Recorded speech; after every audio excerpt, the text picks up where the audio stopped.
All right, let's talk about the documentation requirements for remote therapeutic monitoring in a physical therapy setting.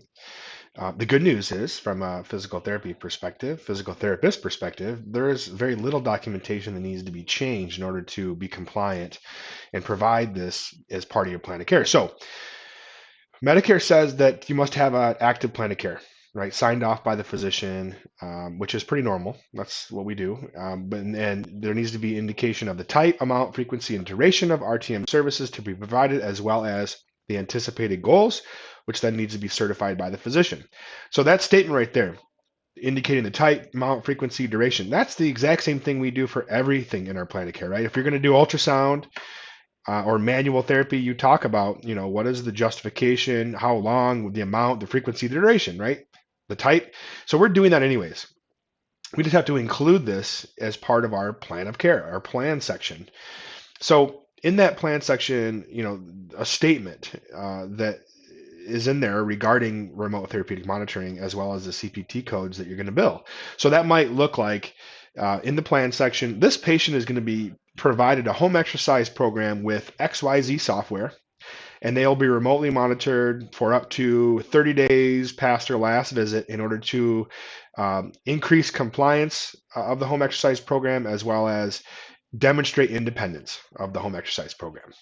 So that right there says the frequency, why you're doing it, the plan, right? So that's what I do in my templates. I've actually modified my plan of care templates in my clinic.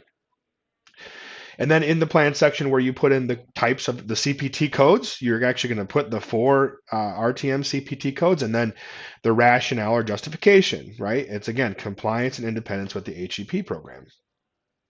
Knowing that 70% of patients aren't, right? So it's pretty basic.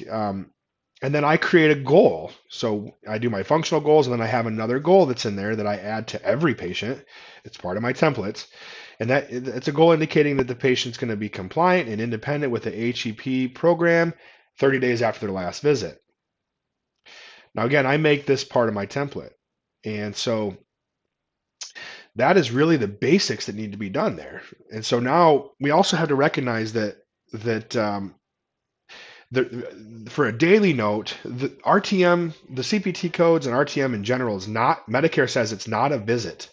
It doesn't require a SOAP note because it's not a visit. It's considered ongoing therapy. So it accumulates over a month. So the actual treatment data service is the entire month because those codes can't be produced until the month is over. So there is no SOAP note requirement. However, EMR systems right now, all of them that I've seen, require you to do a SOAP note or a visit to submit these CPT codes. Now, I've made customized remote therapeutic monitoring visit types where I clear out my SOAP note information.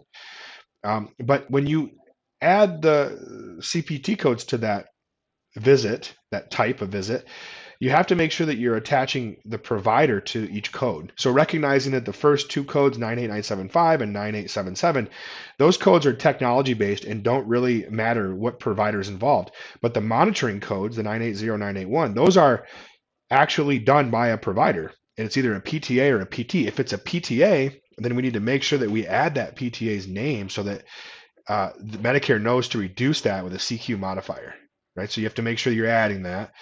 And then you also need to indicate any changes to the plan of care that's been based on the monitoring activity. So if you have any changes that are going on, you would say that either in this note or in the future progress notes. Ideally, actually would make more sense.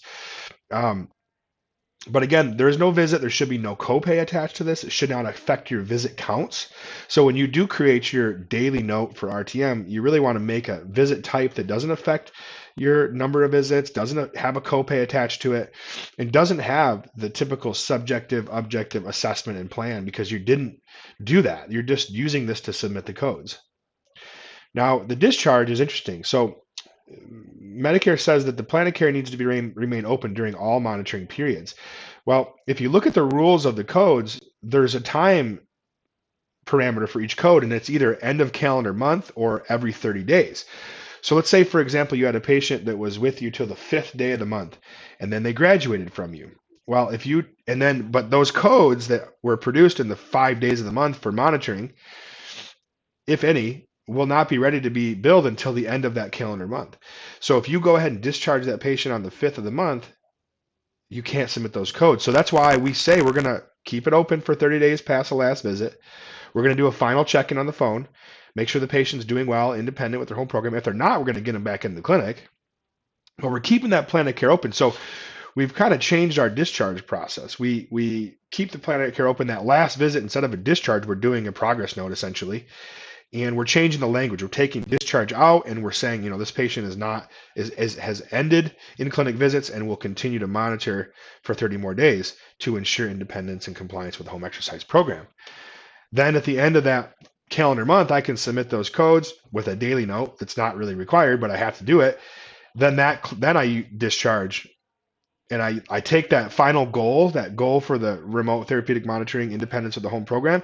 I will leave that goal open on that last progress note that used to be the discharge. And then when I submit those codes with that daily note, I will then meet that goal if the goal was met, and then I will do my thing. So that is really the 3 areas that the clinic needs to think about. And then the remote provider, everything that the remote provider does for monitoring, it should be logged in the HEP software program. So there needs to be tracking of every minute that was done with monitoring. There needs to be time tracking to make sure that the rules were met for each code. So for example, the 9877 requires, that's a technology-based code. It's a monthly code, $50 roughly a month that you would be reimbursed if the patient has access to the software. But the rule says that there has to be proof that the software program transmitted data 16 times in a 30-day period of time. So there has to be a log of that, right? All that information that's happening from a remote monitoring side of things should be living in that software program, and it should be accessible, right? It should be downloadable so that if you do need to submit that to the insurance company, if they ask for supporting documentation, you can say, well, here's the proof of all my logged monitoring time, right? Now that doesn't have to be in a daily note. It doesn't have to be in a plan of care, but it needs to be. We do it for all medical manual reviews or audits. We would say, all right, we're going to include that log of monitoring time, similar to an exercise log, right? So that is really where the heavy documentation lives. That's done by the software program, and so hopefully that gives you a good sense of what needs to happen for documentation.